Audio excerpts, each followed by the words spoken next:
This podcast contains adult language and stories of true crime. If you don't like laughing, crying, or being horrified at the actions of other humans, this podcast is not for you.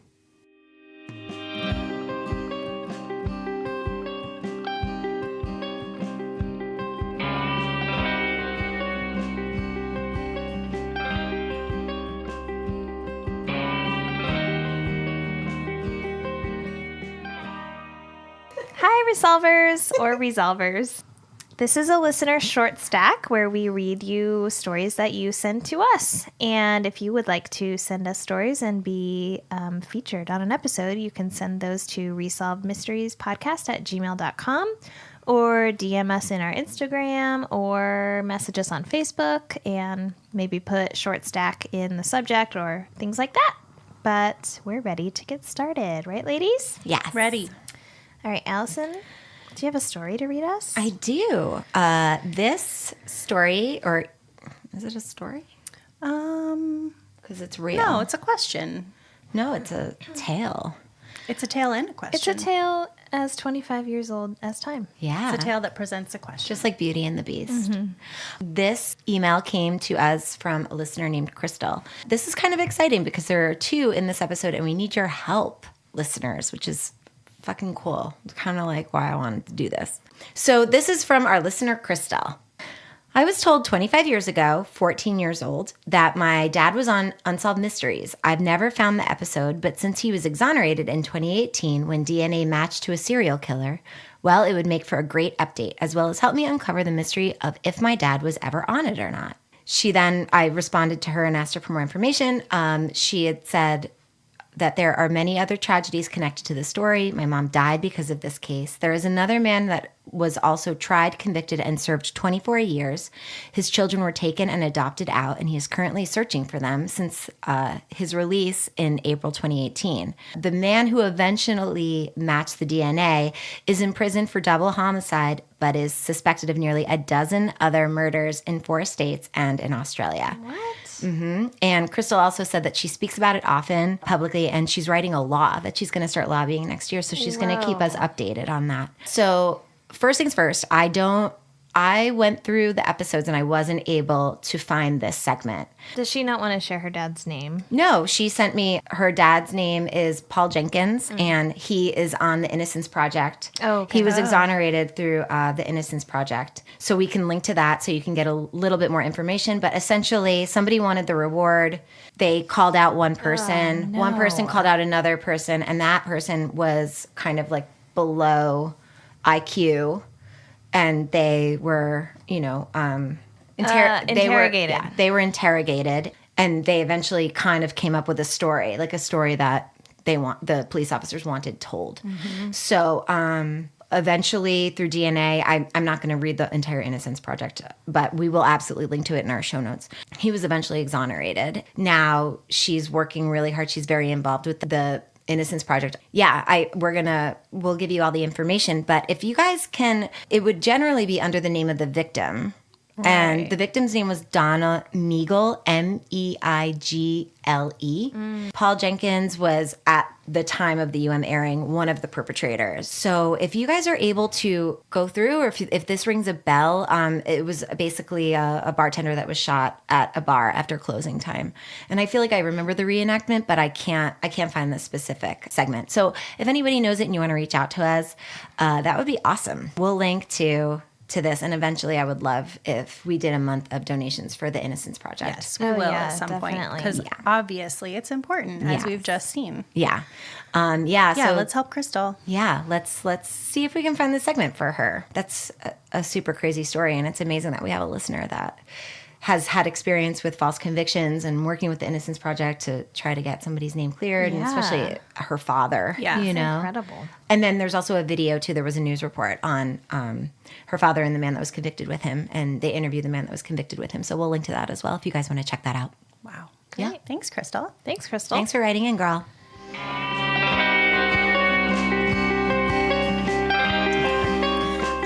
Okay, we have a question from a listener named Sarah, who asks, if you were on death row, what would your last meal be? And did she also ask us the other question? Yes. She also asked us, what would your ideal crime-related career be, which we talked about on listener short stack number 1. Sarah has good questions. Yeah. Thanks, Sarah. Yeah, they're great. I don't know. I forgot to think about this one. I don't know. I don't know if I know would either. care. I wouldn't don't want to think I make would it a big either. thing because I would be so sad. Yeah. I think I don't like things like that. I don't like, oh, I get sad when special days are ending or whatever. So then I can't even enjoy them. So Right. I don't think I would enjoy like a last meal. yeah. I feel like Even you if it was wouldn't my want to favorite eat. food. Yeah. Yeah, I don't guess think I would you're- even be hungry. I guess there are people that stress eat and people that don't eat in times of stress. Because Yeah. Sarah had asked this on Facebook, and I said, no matter what I chose, I would be disappointed. Yeah. But probably because I didn't want it anyway. Like, I would get Taco Bell, but then be mad that I didn't get, like, the tasting menu at Guy Savoy Yeah. or something. Yeah. You know? Like, so. I think, but, I mean, there should probably be French fries involved, but of course. I don't care that Coffee. much. And I think a lot of the times when you read those articles about what inmates, what they chose to eat, they never really eat any of it. But some of them. And sometimes it's like an insane amount of food. Well, and I think that's why in a lot of states you don't even get to really choose anymore. Yeah. Yeah. That's so crazy that would even be a thing. It- Like it's a such one an service old that they give tradition. them. Yeah, Yeah. it's crazy. Yeah. I think the one person who ordered like a ton of food did it in Texas, and then Texas was like, okay, we're not doing this anymore. Because Wow. he ordered like 3 lobster, like he was kind of a dick about it. Yeah, yeah. Because you can't. Ordering It's the one expensive. last thing you can do. It's your so- right. Yeah. Yeah. Wow. It's so She interesting. did like ask for caviar from a specific sturgeon or something to like take time to find it. Yeah. Maybe I would get some really good sushi or something. Yeah, I mean, probably just a food I like a lot, like Yeah. sushi or something. But I don't know. Oysters? Oh, hell yeah. Oysters for days. But then like that doesn't. I don't. But then at a certain point, you're just going to barf oysters and then die. So maybe It's all terrible. I don't know. Yeah, let's not go overboard on anything. maybe just a piece of fruit. That seems safe. Maybe just 26 mangoes. Good going down, good coming back up. Ew. All right, thanks, Sarah. Sorry we weren't too specific. But hopefully we'll never be in that position. I guess we're not very good at hypotheticals. We're not. We're not. We're not. We like reality. Yeah. Okay. I have got a message from Kaylee. She says, "Hey ladies, I listened to today's new episode and loved it. When researching the Speed Freak killers, I don't know if you came across this, but when Loren Herzog, who was one of the Speed Freak killers, we talked about him and them in episode 13 in relation to Michaela Joy Garecht. Is that right? Episode 14. Episode part 14, sorry. She says, but when Loren Herzog was being released from prison, there was a ton of controversy. Because there were still people connected to his murders where he should have been released, the state literally had to find a home for him somewhere else. But every time they thought they had found somewhere, word would get out and the locals of the area would protest. Oh, I love this so much. Yeah. It's totally This isn't the first one reasonable. we've talked about that No. happened. She says, this happened during my senior year of high school, and I'm from the town he eventually got placed in. Eye roll emoji. He lived in a camp trailer on state property just outside the gates of High Desert State Prison in Susanville, California. That's crazy. Like literally just outside the gates. You could see the trailer from the road, and some nearby houses and employees, my dad being one, drove by it every day to get to work. One of my best friends also lived just across the highway from the prisons. Yes, we have 2 prisons. And we used to drive past his trailer to head to our secret bonfire spot. He had a curfew and wore a GPS tracker monitor, but from what I remember, he was allowed to leave the property and go into town to do business just like any other person. What business was he involved in, pray tell? Gosh. I remember it being a pretty crazy time in our little town because people were freaking out about having him there. Of course. Yeah. Reasonable. God. He ended up hanging himself when his speed freak partner, can't remember his name, started talking about the locations of their victims, and that's what Allison had told us. God. She said, well, just wanted to share that bit of info with you guys. Keep up the great work. That's so great. What a, that's so crazy that you would be from the town he eventually landed in because so many towns didn't want him. Yeah, Yeah. and that he had to live on state property. Yes. Oh my God. Like, we have literally have nowhere else for you. That's insane. Nobody wants you. Nobody wants You you. bast. So gross. I was just listening to another podcast today, and they brought up Contra Costa, California. Like, what was happening? Yes.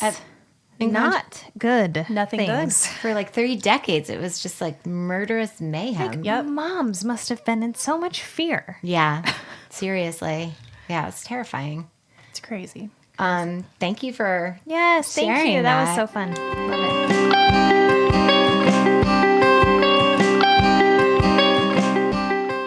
So this story's crazy. So we had a listener, Kat, write in about the death of her brother. And again, this might be something that the listeners can help out with. So this is what she writes. Hello, 2002, my brother was, quote, hit by a train, end quote. He was 19. My brother wasn't an angel, but he was our family, and we loved him very much. He got mixed up in some crazy drug ring in Columbus, Ohio, and Circleville, Ohio. Hello, boys on the tracks. Yep. Not Ohio. Yeah. No, but it's the same thing. A drug ring in a small town Totally. and ending up dead on Sorry. railroad tracks. Yes. I was Exact thinking same the thing. pumpkin show. Oh, yes, that's what I was I thinking think of she too. does. I think she Yeah. mentions the Okay, pumpkin sorry. show Yeah. for sure. We all know Circleville. Oh, yes, of course. So Kat goes on to say, we're not exactly sure the details on who or where. We were told by other people to keep our nose out of it because it was dangerous. Oh my gosh.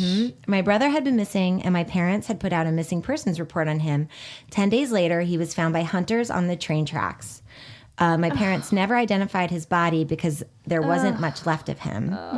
A lot of his friends got weird, didn't show up to the funeral. One locked himself in his room for months.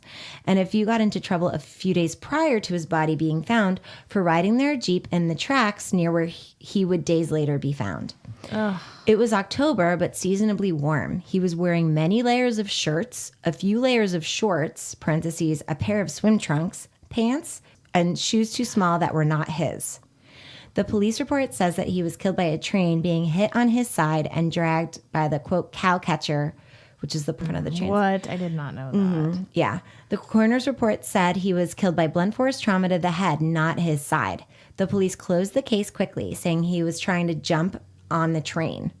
The last person to see my brother was a girl named A, I'm not going to say anybody's name, who is best friends with the detective's daughter. She dropped him off at the garage of the house right next to the tracks. And this is crazy. This is, and another reason it's extra crazy is that it's 2002. It's Yeah. not Boys in the Tracks time. No. Yeah, it's true. Fast forward to 2017, we got a message on his memorial page from someone saying they were confessed to at a bar. Both these guys who confessed said they beat her brother and he was dead before the train hit him. We went to the school with both guys. Both had drug habits. One had been in prison recently for a separate manslaughter charge. Okay. A few weeks ago, the wife of the other guy left him for him beating her, and apparently he always beat her. The person who sent the message say they went to the police and said the police won't do anything. My brother was also married for a short amount of time. She had my brother arrested. Her family hated him. We just looked last night at court records, and she reopened her case against him, and a bench warrant was printed the day they believe he died, which is like your segment with Michael Rosenblum. Wow. And she said, I can send copies of the police and coroner's report, also a screenshot of the message and court records. If not, thanks for letting me share my story with you. So obviously the story is crazy. I've spoken to Kat, and she's given me a lot more information about the case. She provided a lot of photographs of evidence and court transcripts and police reports. She sent the coroner's report. Yeah, she sent the coroner's report. Like, Which she's I not had messing never around, seen which that is before. great because clearly something is amiss here, you know? And I think it's really brave no of matter her. how you tried, you can't die of one blunt force trauma hit to the head from being hit by a train. That's not possible. Yeah, and like that's the least, you know, like No. the fact that he was dressed in all these layers of clothes. I mean, it's just so bizarre. And even if he had died, you know, because she did say that he had a history with drugs, even if this person died of a drug overdose and nobody wanted to deal with him, her family still deserves to know what happened. Wow. You know, and I have a feeling, you know, maybe he and his friends have somewhat of a bad reputation in this town, so that's why the police officers don't want to deal with it. Right. But listeners, I would like, if you guys have any ability to assist Kat or help her out with this, please let us know, and I'll connect you with Kat, and you know, if she's comfortable, we can send you the information that she sent us. I would love to dive into this, but we don't have the time going through all of the stuff that she sent, and we're not in the location. I mean, this is something where you have to like be on the ground. This is a podcast in of itself. You have to go talk to people. Seriously, it could totally be a podcast. Yeah. Yeah. And we just don't have the bandwidth for it. I mean, we can look for these people if she doesn't know where they are, but it seems like she knows where they are. That's not the issue. Yeah. So yeah, if anybody's interested in assisting Kat, please reach out to us.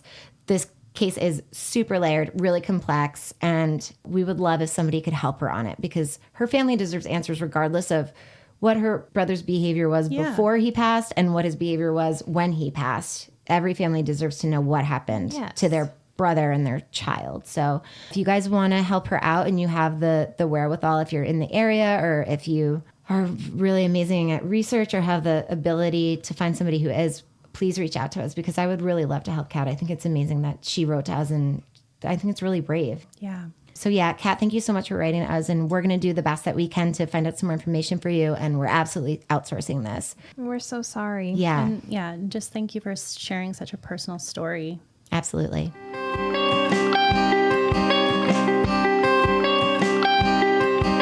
All right. The next message is from Brandy B. And I'm going to open it larger so I can read it. Hi, ladies. I just wanted to tell you first off that I love, love, love your podcast. I am a new podcast listener, only starting to wade into all the genres available. And I heard about your podcast from one of my other favorites, Bloody Murder. My favorite segment from you guys is hands down, you done fucked up.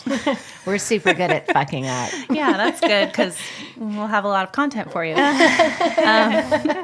Like you guys, I'm a huge fan of the Robert Stack UM, and my long-term partner and I have binge watched the show a few times since we got Prime TV. Amazing. I love that. We wanted to share a story with you since your show constantly makes me smile and brings up the warm, fuzzy memories. I used to watch Unsolved Mysteries with my grandma when I was little. She had had a stroke when I was very young and wasn't able to speak very much afterwards. During the show, if anyone in the room got too loud or talkative and Robert had an update, my grandma would often wildly snap her fingers or resort to tossing small objects at people like candies or pens to get the point across that everyone needed to shut the fuck up so she could hear her update. Love it. She's a queen. So good. I often remember my grandma blowing a raspberry and giving the TV a thumbs down if the update was not very satisfactory too. We've done that. I know. I feel like we do that a lot. If she were here today, I know she would love to listen to you girls as I enjoy to now. It's become a routine between me and my boyfriend, the loud finger snapping when we see updates. I love that. I'm going to start doing it too. I know. When you guys start into your research of the extra updates, I picture my grandma scooting to the edge of her chair, listening intently, and getting ready to smack anyone who interrupts her mysteries. She was a badass. I love it. We love this so much. Oh my gosh. Wait, before you keep reading, I have an idea. What? I think in honor of her grandma, we should just do a couple snaps Oh. when we're getting to the update in our segment. Yes, we if we should. remember Yes. to. I Okay. love that. Again, wanted to share that and express how much I truly enjoy listening to you guys. My boyfriend often teases me about how I instantly go into Google research mode when a shitty update comes on. She is one of us. Yes, she honey. is. Or when I actually am familiar with with certain cases and I talk shit to the TV about how that's not right or that didn't happen that way. Yeah, girl. I'm currently using the Podbean app to listen, and I noticed that someone commented about the swearing being unprofessional. Fuck them. And to that bitch, I say, get fucked. The people who swear the most are more intelligent, more honest, happier, and healthier. So keep enunciating those curse words like the fucking queens you are. Yes, girl. Super happy to be a resolver and wanted you guys to know. Thanks, Brandy. Brandy, we love you. Oh my gosh, that's the best My message face ever. hurts from smiling. Yes. It's so Haven't great. stopped Wish we could have smiling. met your grandma. I know. Obviously a queen. Oh my God. Snaps for She her. would have never thrown candy at me because I would have been right there with Yeah, her. we would have Yes. been listening zipped up tight. We would have ran over to everyone and slapped Slapped them like them. she couldn't do anymore. Anyone she couldn't reach for the slapping, we'll handle it. Randy, that was awesome. Thank you so much. Oh my gosh, That, we love it. totally made our day. Yeah, truly. Thank you. And that's been a listener short stack. Yeah, keep writing to us, guys. Yeah. You are such an interesting group of people, and we know that you have so many stories to tell. So, Yes, it's so fun to hear from you. yeah, it's really great. We appreciate it. All right. Bye. Bye. Bye.